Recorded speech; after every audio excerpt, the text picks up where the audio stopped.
सुप्रभात। हमने अपनी पिछली कक्षाओं में राष्ट्र का स्वरूप पाठ के अंतर्गत भूमि और जन के विषय में अध्ययन किया। आज हम राष्ट्र के तीसरे तत्व संस्कृति के विषय में अध्ययन करेंगे। तो राष्ट्र का जो तीसरा महत्वपूर्ण अंग है वह है हमारी संस्कृति।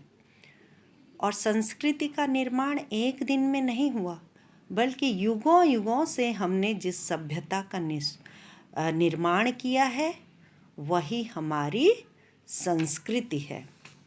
और बच्चों, ये आप देख रहे हैं कि इसमें लिखा है कि बिना संस्कृति के जन की कल्पना कबंध मात्र है। कबंध कहते हैं बिना सिर के धड़ को। अब देखिए, सिर हमारा कम स्थान में है और धड़ पूरा शरीर कितना अधिक है। लेकिन क्या यदि व्यक्ति का मस्तिष्क नहीं रहता, यदि उसकी गर्दन काट दी जाए तो पूरा शरीर निष्प्राण हो जाता है। उसी प्रकार संस्कृति भी हमारी श्वास प्रश्वास है। जिस प्रकार जीवित रहने के लिए व्यक्ति का मस्तिष्क होना आवश्यक है, उसी प्रकार हमारे लिए यदि हमने अपना उचित विकास करना है, अभ्युदय करना है, उत्थान करना है, तो उसके लिए हमारी संस्कृति का होना बहुत ही आवश्यक है। और यदि भूमि और जन दोनों को संस्कृति से अलग कर दिया जाए तो क्या होगा? हम उसी प्रकार हो जाएंगे जैसे कि बिना पुष्प के वृक्ष। वृक्ष सुंदर तो लगते हैं, लेकिन यदि कोई वृक्ष सुंदर सुंदर पुष्पों से पल्लवित रहता है तो वह वृक्ष हमें और भी प्रदान करता है। उसी प्रकार एक सुसंस्कृत व्यक्ति भी उसी प्रकार है, संस्कृति से संपन्न व्यक्ति भी उसी प्रकार है कि जिस प्रकार फूलों से लदा हुआ वृक्ष। अब आप देख रहे हैं कि ये एक रेखांकित पंक्तियां हैं कि जंगल में जिस प्रकार अनेक लता वृक्ष और वनस्पति अपने अदम्य भाव से उठते हुए पारस्परिक सम्मिलन से अविरोधी स्थिति प्राप्त करते हैं, उसी प्रकार राष्ट्रीय जन अपनी संस्कृतियों के द्वारा एक दूसरे के साथ मिलकर राष्ट्र में रहते हैं। तो इन रेखांकित पंक्तियों को हम स्पष्ट करेंगे। देखिए, हमारे राष्ट्र में भी दक्षिण भारत का भी व्यक्ति है, उत्तर भारत का व्यक्ति है, बिहारी है, पंजाबी है। सबके रीति रिवाज भिन्न भिन्न हैं। हिंदू हैं, मुस्लिम हैं, सिख हैं, ईसाई हैं। वह अपने रीति रिवाजों और परंपरा को अपने अपने ढंग से मनाते हैं। जैसे कि आप जंगल में देखते हैं कि विविध प्रकार के लता और वृक्ष अपने अपने ढंग से जंगल में उगते हैं, लेकिन वो एक दूसरे का विरोध नहीं करते। कुल मिलाकर वह एक वन क्षेत्र का निर्माण करते हैं, एक वन के सौंदर्य और समृद्धि को बढ़ाते हैं। उसी प्रकार जो हमारे राष्ट्र के लोग हैं वह भी अपनी अपनी संस्कृतियों, अपने अपने रीति रिवाजों और परंपराओं द्वारा एक दूसरे के साथ मिलकर एक ही राष्ट्र में रहते हैं और सब मिलकर एक ही राष्ट्र का संवर्धन करते हैं। तो जिस प्रकार सभी नदियां मिलकर अंत में समुद्र में एक रूपता प्राप्त कर लेती है, बहुत ही अच्छा उदाहरण है।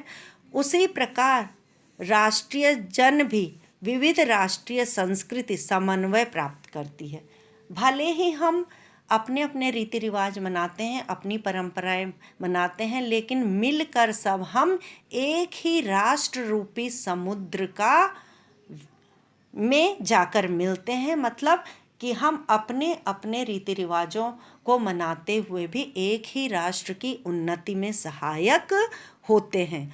और यह समन्वय युक्त जीवन होता है वह राष्ट्र का सुखदायी रूप होता है। मतलब जब हम एक दूसरे की परंपराओं के विरोधी नहीं बनते हैं, बल्कि मिलकर सब सहिष्णुता के भाव से सबको अपने अपने रीति रिवाज अपनाने की स्वतंत्रता रहती है, तो सब क्या करते हैं, एक दूसरे के बाधक नहीं बनकर साधक बनते हैं। और इस प्रकार का समन्वय युक्त जीवन रहता है जो वह राष्ट्र का सुखदायी रूप है। मतलब ऐसे राष्ट्र बड़े सुखी राष्ट्र कहलाते हैं। पर जहाँ पर लोग अपनी अपनी बात रखते हैं और दूसरे की बात को काटते हैं, वह राष्ट्र का सुखदायी रूप नहीं है। अब हम अगला पैराग्राफ देखें कि इसमें साहित्य, कला, नृत्य, गीत, आमोद प्रमोद अनेक रूपों में राष्ट्रीय जन अपने अपने मानसिक भावों को प्रकट करते हैं। तो हम अपनी संस्कृति को प्रकट किस प्रकार से करते हैं? साहित्य के द्वारा, कला के द्वारा, विविध प्रकार के नृत्यों द्वारा, गीतों के द्वारा, संगीत के द्वारा और आमोद प्रमोद मतलब जो भी हमारे रीति रिवाज संस्कार होते हैं उन सब के द्वारा हम अपने संस्कृति के स्वरूप को प्रकट करते हैं। और उन सब के अंदर जो निहित है वह आत्मा के अंदर का जो आनंद भाव है। और पूरे विश्व में व्यक्ति किसके लिए प्रयत्नशील रहता है? आनंद की प्राप्ति के लिए। तो यह जो विश्वव्यापी आनंद का भाव है वह कला के विविध रूपों में और संस्कृति के विविध रूपों में साकार होता है।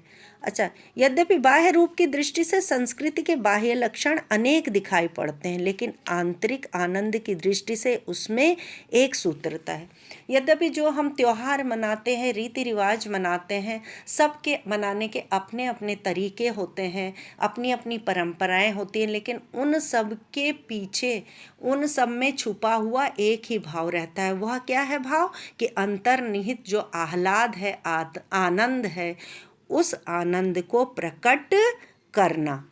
और जो व्यक्ति सहृदय होता है, जो सहिष्णु होता है, सहिष्णु मतलब सभी की भावनाओं का आदर करता है, उदार होता है, वह इन सब में आनंद का भाव ढूंढ लेता है और इन सब के आनंद के पक्ष को स्वीकार करके वह इन सभी से आनंदित होता है। तो इस प्रकार की उदार भावना जिन राष्ट्रों में रहती है, जहाँ पर कि सारे जन सहिष्णु होते हैं, एक दूसरे की भावनाओं का आदर करते हैं, ऐसा राष्ट्र निरंतर आगे बढ़ता है और ऐसा राष्ट्र की उन्नति के लिए स्वास्थ्यकर है। मतलब राष्ट्र की वृद्धि के लिए इस प्रकार की भावना बहुत ही हितकारी होती है। चाहे गांव में स्वच्छंद जन्म लेने वाले लोकगीत हों या हमारी लोक कथाएं हों, इन लोकगीतों और लोक कथाओं में हमारे संस्कृति का भंडार भरा हुआ है। हमें अपने संस्कृति के दर्शन इन्हीं लोकगीतों और लोक कथाओं में होती है। तो हमें इनकी ओर भी ध्यान, इन सबके स्वागत करने की आवश्यकता है। मतलब हमें अपनी लोक विरासत और लोक संस्कृति और लोक कलाओं और लोक कथाओं से हम विरहित नहीं हो सकते। इनको भी हमें संवर्धन और संरक्षण करने की आवश्यकता है। एक और आप रेखांकित पंक्तियाँ देखिए कि पूर्वजों ने चरित्र और धर्म, विज्ञान, साहित्य, कला और संस्कृति के क्षेत्र में जो कुछ भी पराक्रम किया है, उस सारे विस्तार को हमें गौरव के साथ धारण करते हैं और उनके तेज को अपने भावी जीवन में साक्षात देखना चाहते हैं। तो हमारी संस्कृति क्या है कि हमारे पूर्वजों ने चाहे धर्म के क्षेत्र में, विज्ञान के क्षेत्र में, चाहे साहित्य के क्षेत्र में या कला के क्षेत्र में और संस्कृति के क्षेत्र में, हमें जो भी उनके कार्य रहे हैं, जो भी उन्होंने कलाओं का सृजन किया है, उसे हम गौरव के साथ धारण करते हैं। उनकी कलाओं के, उनके साहित्य को हम नकारते नहीं हैं, बल्कि बड़े गौरव के साथ उसका अध्ययन करते हैं, गौरव के साथ उनको देखते हैं, समझते हैं और उसमें अपना तेज भरकर, उसमें कुछ अपनी विचार, अपनी बातें डालकर हम उसे भावी पीढ़ी के लिए संरक्षित करते हैं। जिसमें क्या होता है, हम पुरानी बातों को बंधन नहीं समझते, बल्कि हमारे पूर्वजों ने जो हमें अच्छी बातें बताई थी, उन अच्छी बातों का सार ग्रहण करके और आज के परिप्रेक्ष्य में उसमें और हम क्या बातें जोड़ सकते हैं, वह बातें हम अपनी भावी पीढ़ी के लिए सुरक्षित रखते हैं और उनको हस्तांतरित करते हैं। हस्तांतरित करते हैं मतलब अपने आगे आने वाली पीढ़ी को भी उस ज्ञान विज्ञान, उस साहित्य, उन विचारों को उन तक भी विविध माध्यमों से पहुंचाते हैं। तो यही भावना जब होती है तो हम राष्ट्र का विकास करते हैं और इसी भावना का प्रत्येक व्यक्ति को स्वागत करना चाहिए। मतलब प्रत्येक व्यक्ति की यही मंशा होनी चाहिए कि पूर्वजों से उसने जो ज्ञान विज्ञान लिया है वह उसे अपनी भावी पीढ़ी तक पहुंचाए। अब इससे संबंधित कुछ प्रश्नों का अध्ययन कर लेते हैं। रेखांकित अंश की व्याख्या कीजिए। तो जैसा मैंने व्याख्या बताया वैसा आप अपनी उत्तर पुस्तिका पर कर लीजिएगा। भूमि एवं जन के पश्चात लेखक ने राष्ट्र के किस तीसरे अंग पर विचार किया है? तो भूमि एवं जन के पश्चात लेखक ने राष्ट्र के तीसरे अंग संस्कृति पर विचार किया है। तीसरा प्रश्न है, राष्ट्रीय जन अपने भावों को किन रूपों में प्रकट करते हैं?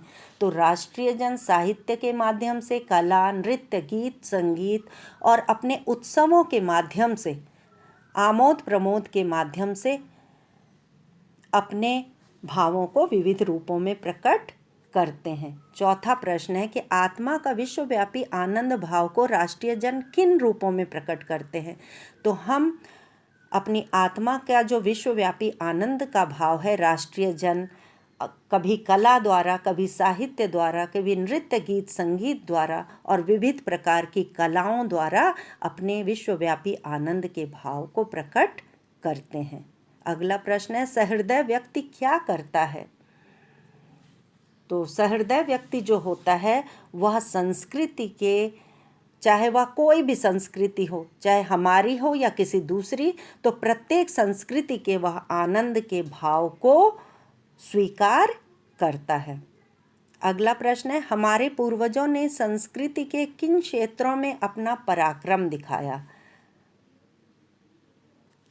तो हमारे पूर्वजों ने चाहे धर्म हो, विज्ञान, साहित्य, कला, चरित्र, इस प्रकार विविध क्षेत्रों में, संस्कृति के क्षेत्र में अपना पराक्रम दिखाया। हम अपने भावी जीवन में किसे साकार होने देना चाहते हैं? हम अपने भावी जीवन में अपने देश की संस्कृति को, जो कि विरासत हमें पूर्वजों से मिली है, उसमें हम वर्तमान समय के हिसाब से अपना ज्ञान विज्ञान सम्मिलित करके उसे भावी पीढ़ी को देकर हम इस स्वप्न को साकार होना देखना चाहते हैं कि हम अपनी संस्कृति को अच्छे प्रकार से अपनी भावी पीढ़ी को सौंप पाए। राष्ट्र के विकास का स्वाभाविक ढंग क्या है? तो राष्ट्र के विकास का स्वाभाविक ढंग यह है कि हमारे पूर्वजों ने जो हमें ज्ञान विज्ञान और चारित्रिक शिक्षा दी है उसे हम संजोएं, उसका संरक्षण करें और अपनी नई पीढ़ी को हम उसे इस प्रकार हस्तांतरित करें, यानी कि इस प्रकार से उनके हाथों में दें कि हमारा भविष्य उज्जवल हो सके और हमारे राष्ट्र का विकास स्वाभाविक ढंग से हो सके। तो आज ये पाठ समाप्त हुआ। आप सभी प्रश्नों का अभ्यास कर लीजिएगा बच्चों।